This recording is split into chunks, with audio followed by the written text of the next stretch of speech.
Hey, welcome back. Today we will be covering a series on the 4L60E and for a stock and slightly street modified transmission rebuild. We are going to go over our sub-assemblies independently in this series.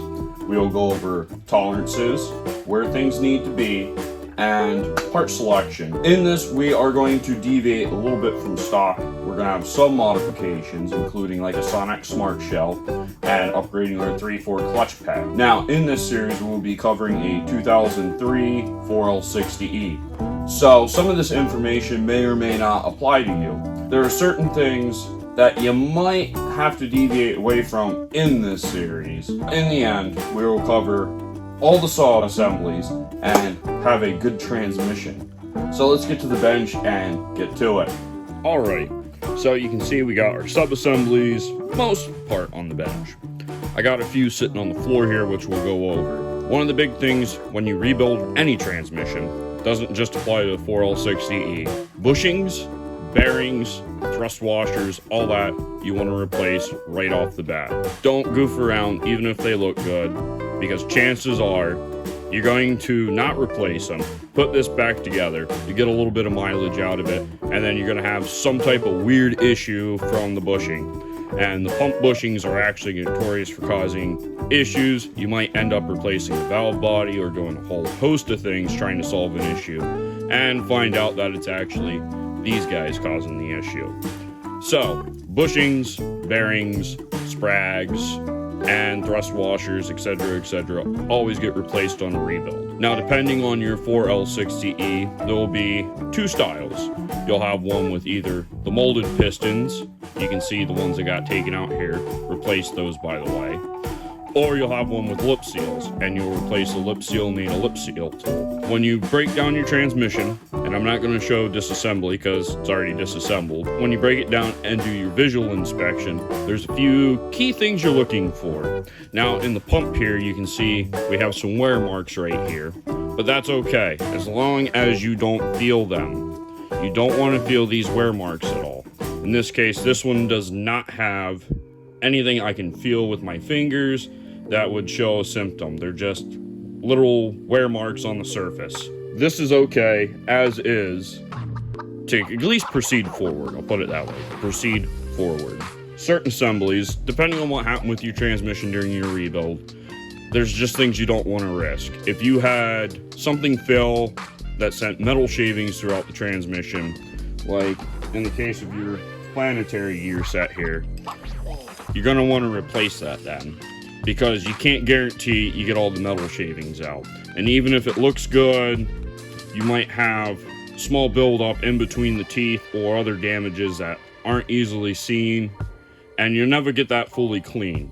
So in that case, you just want to replace these type of assemblies then. There's a debate I've seen with 4 and 5 gear planetaries. For anything we're going to talk about doing, the 4 gear is more than perfectly acceptable. If we were doing a extremely high performance rebuild, like I'm talking probably 8,000 horse, somewhere in that range. Once you get over 600 horsepower, I'd say the 5 gear planetary, it'd be a good idea to upgrade, but the 4 gear planetary, it's going to work for most cases here. Now, some notable things you're going to want to check will be your reverse input drum. This one's no good. All these little marks here, I can feel them, and you can see how bad it's just gouged in there. This one is actually getting fully replaced with a brand new one. And if you're going to go with a wide band, like we are in this rebuild, you're going to want to replace this anyways, because you want to guarantee this is flat for the new band to ride on. If you stick with the stock style, the wide band's going to take up more room on this drum. So you're going to have a valley here that wide band is going to not be gripping on. It's going to be gripping on the outer edges first until it wears in. And then your band's going to wear funky and your drum's going to be all funky. Now, in the case of something not as extreme as this, you could have this machined if it wasn't as bad as this. But if you got like a foul divot here, I just replace this to be safe. But you can reuse these if you want, but you need it machined. In the case of this, no. This is what the band looked like coming out. You can see there's really no material left, and in some places actually wore right into the metal of the band. This is just no good entirely. Gonna get replaced. Your sun shell, which is right here, the one that came out, but it will not be the one that goes back into this rebuild. There's a couple things you're going to want to look for if you're going to stick with a stock style, or if you're going to reuse your sun shell. First, around here, you want to look for any cracks, and you want to make sure all this is good and that you don't have these teeth in here loose. Because what will happen with the stock ones, especially the earlier ones, it'll shear actually in between here, and this will free spin, which will cause a host of issues. Or you could have cracks here that eventually this will actually separate. You can see little factory weld around of how they get that hub in there. The later models, these teeth will be hardened. So if you're going to use a stock saw, definitely recommend getting a later model. I think it's 2007 and up that have the hardened teeth here, and there'll be a notable difference. This one here, even though there's nothing major, these can break off and once again cause issues, but nothing major outside of that here. On your input drum, there's actually a debate, and there's a GM bulletin saying it doesn't matter. You'll hear people say it does matter. Down in here, if you air check this, if your shaft leaks, the recommended thing to do is to press this shaft out and use a form of Loctite, like red Loctite, and reseal this. That way you don't have a 3/4 circuit leak. GM service bulletin says that does not matter. Don't do that. This one here I tested already and it does not leak, so I don't have to worry regardless. But on that note, if yours does leak, I would recommend doing at your discretion of pressing this shaft out and back in with thread locker or not. May or may not matter. GM says it does not matter. Down in here though, what will matter, and can be an issue if you press this shaft in and out, is cracking down here. You want to look this over nice and hard down in this surface. Make sure there's no cracking. If you have noticeable cracking or anything else, replace the unit. On the other note, it's easier to see. You'll see up here we have an encapsulated check ball. When you take this apart, clean it up, you want to make sure you hear rattling. It means that check ball is free. If the check ball is not free, you will have to free it up and ensure it stays free. But you want to make sure that does stay free. You'll notice up here we'll have an encapsulated check ball too. Once again, just make sure all your encapsulated check balls are free in the unit. Now during your rebuild, I'd always recommend replacing the frictions, but the steels you can absolutely reuse if they're in good shape still. What you're looking for is that the steels are still flat, there's no bluing, and this one still needs cleaned up, it's dirty, but there's no bluing or indications of overheating on the steel, and that you don't have any major gouges.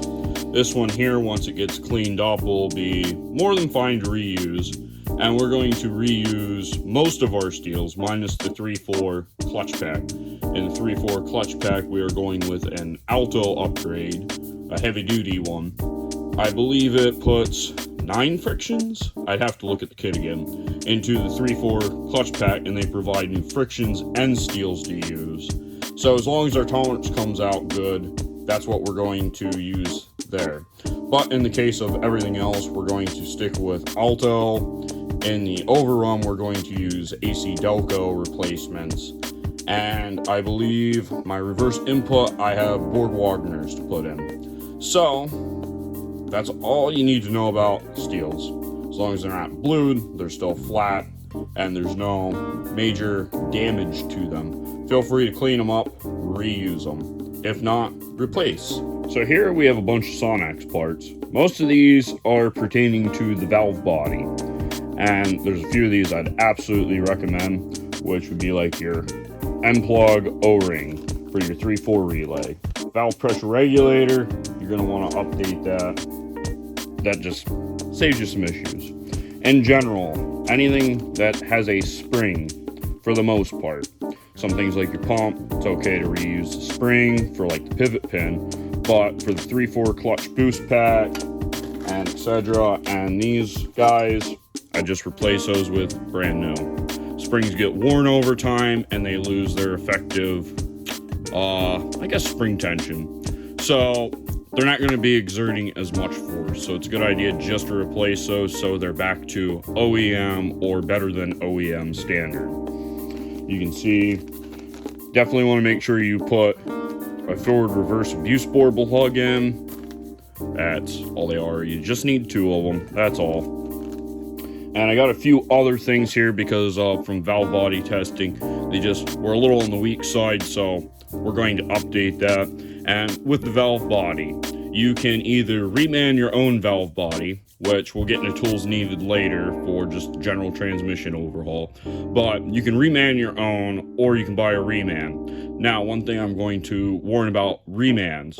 There are some cheap remans out there from non-reputable sources. You'll see them on eBay. They'll be like $100, $150, and they promise all these Sonex upgrades, everything else. I'm telling you, don't buy them, because there's no way they're taking a valve body, cleaning it, disassembling, cleaning, and testing, putting it back together with the Sonex parts, and selling it shipped to your door for $150, $100. They seem to vary in there. It's just not possible. The Sonex parts alone cost more than that. Now, if you want a reputable place to get a reman with the Sonex upgrades, with transmission, whatever it takes, they have them. You're going to see them for $250 to $300, I think, somewhere in there. If you just want to buy a reman, be done with it, and have a valve body you know works and is tested, passes. But don't fall for buying the $100, $150 reman valve bodies.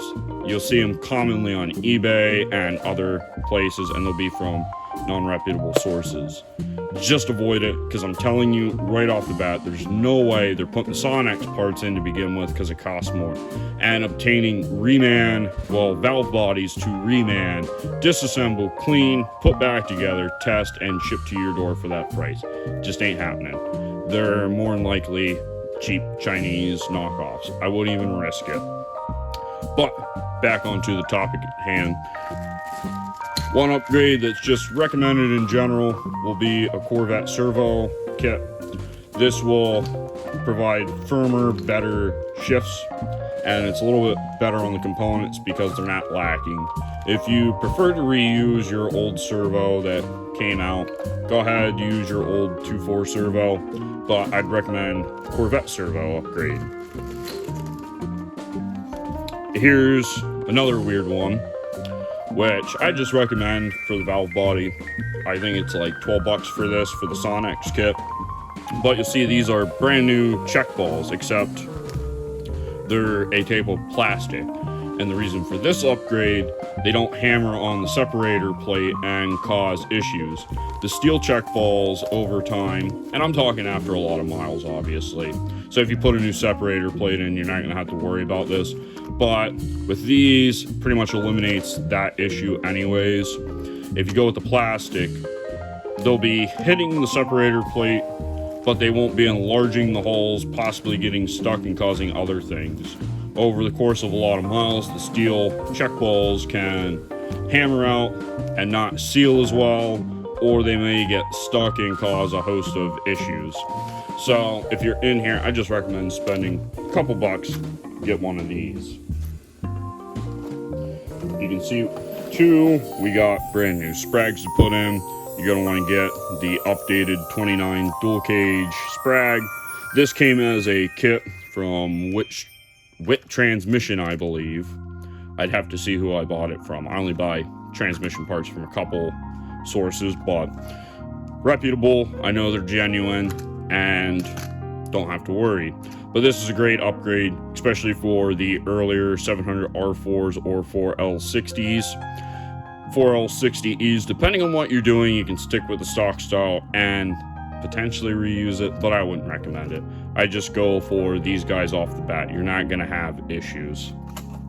And one thing I do want to highlight, we'll get into this later, is for the Sonic Smart Shell, you're going to get a new coupler. And I know that's not the correct term for this, but I call it coupler. And that's what I'm going to call it. So, get over it. But you're going to get a new one of this. You're going to notice on this, if I can get it out of the package, that we're only lugged on one side, okay? You want to make sure if you're putting a Sonic Smart Shell in, you use the coupler they provide. It's only lugged on one side. This side's smooth. The factory one, and the one that came out, has lugs on both sides. You cannot and do not want to use this with the Sonic Smart Shell. If you do, I don't think it'll even go together. I'm not even going to attempt to look at it and see if it will, but just keep that in note. If you're upgrading, you're going to get this with your Sonic Smart Shell anyways, but you want to set this far away off the side so you don't have issues. And you're also going to get a new thrust washer in there, and you want to make sure you use the thrust washer that's provided with the Sonic's kit.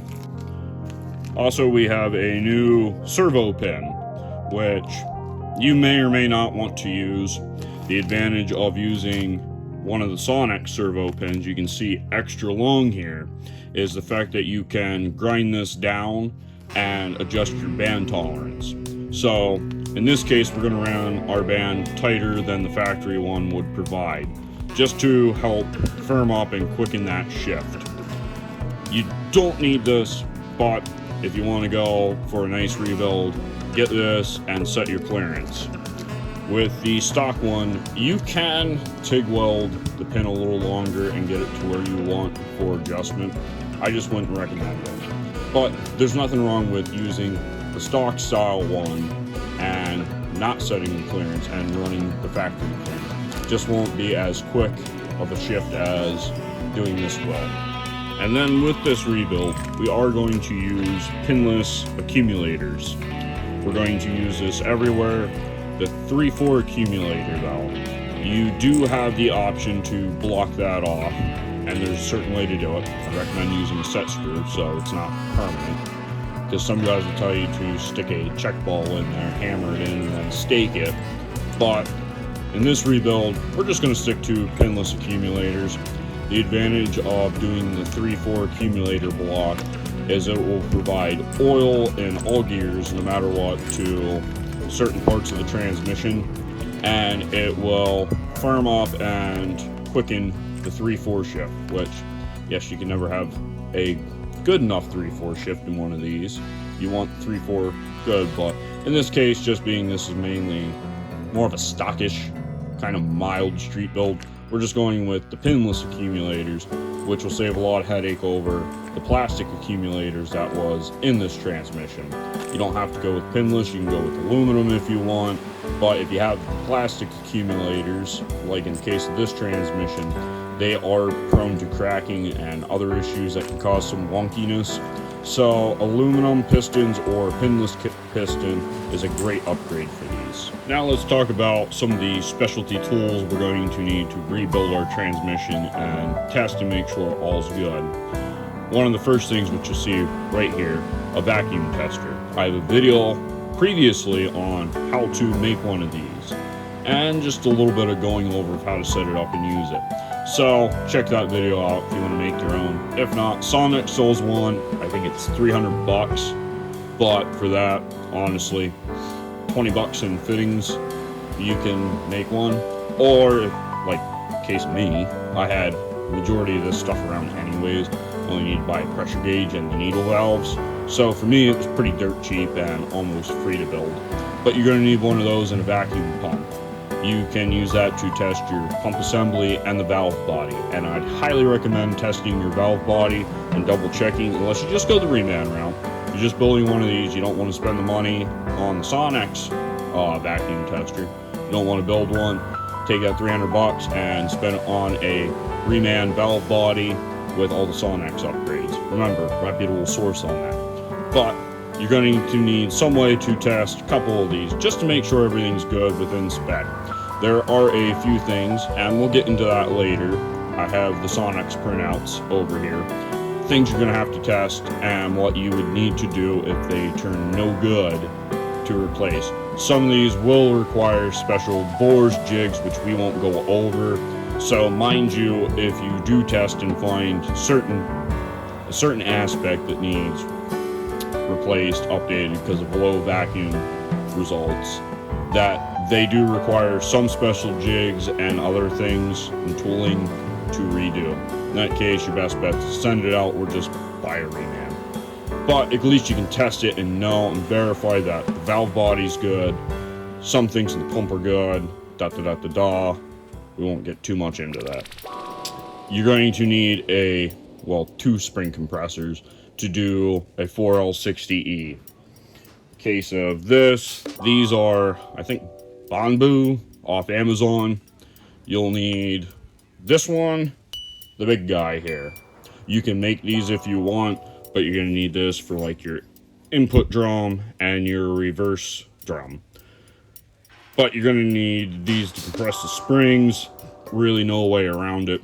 Like I said, you can make or just buy this. I think this one's like 30 bucks. That one's 20, I think. But you'll need them to do your overhaul.